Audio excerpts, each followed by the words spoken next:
I think what's also important to understand is all of us have work to be done and all of us have things to go through, right? And obviously, I would like to spend quite some time actually on the medicine that you use and that you take people on journeys with, let's just call it. In our pre-talk, again, we talked about the chocolate ice cream example, and maybe you want to enlighten our audience a little bit what you mean with that, and maybe we can use that as a segue to talk about practical So experience with different medicines. yeah. So I like Haagen-Dazs. What's your favorite ice cream brand? Oof, I'm not so much of a sweet person, but Haagen-Dazs does taste very well. I must say I'm fully plant-based by now, but I've seen that I believe Ben& Jerry's by now has vegan ice cream. I haven't checked it, but I will try and let you know how I like Okay, it. so let's go Ben and Jerry's, and what are we talking, like vanilla or chocolate or Rather coffee? chocolate, rather chocolate. Chocolate. Okay, so Ben and Jerry's chocolate vegan ice cream. Let's go for it. Okay, let's go for it. All right. So I don't know what Ben and Jerry's chocolate vegan ice cream tastes like. You could tell me about it. You yourself could be like, well, it's cold, and I could know what cold is.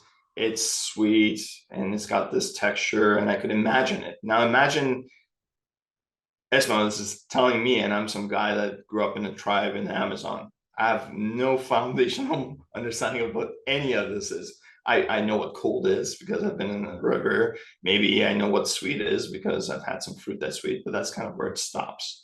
So it's only through our visceral understanding of the experience that we can come to our own truth about what we're what the matter is. And the remarkable thing about doing medicine work is that it gets us into our visceral truth about what it is that we need to recognize and heal from within. You could tell me about chocolate ice cream and read 10,000 books to me about Ben and Jerry's and chocolate ice cream and all the treaties that have been written on chocolate ice cream, and yet I would not get it. And what's remarkable about medicine work is it gives us that visceral truth from within that we have a deep relationship with because it's lived inside.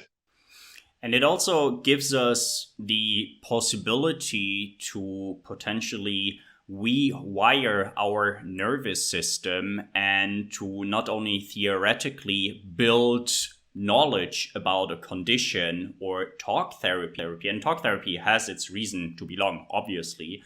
But I believe when I talk to other people, also and potentially to you, about psychedelic medicine, which I would like to detail in a bit, is this practical experience really has the ability to change something in our nervous system for the better. We know much better how our nervous system is being created and is being traumatized.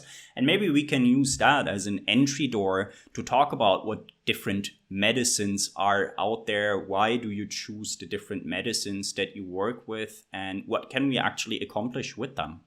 Yeah, good question. And that requires a week, which we don't have. So, so I'll briefly lay out the medicines that I work with and how they may be helpful to people. And there's many different factors, and I'm just touching on a few. And I encourage everyone who's listening to do their due diligence and definitely research the medicines that they are attracted to, whether I talk about them or not, and the facilitators who offer these medicines. It takes a lot of care and responsibility to work with these medicines. So I want to preface what I'm about to share with the audience with this. So I work with about 5 or 6 different medicines. Some have a psychedelic effect, others may not. So I work with Sananga, I work with Hape, and these are in order of difficulty or uh, the complexity, and all of them are very complex in of themselves, respectfully. I work with 2CB. I work with 5-MeO DMT, and I work with psilocybin.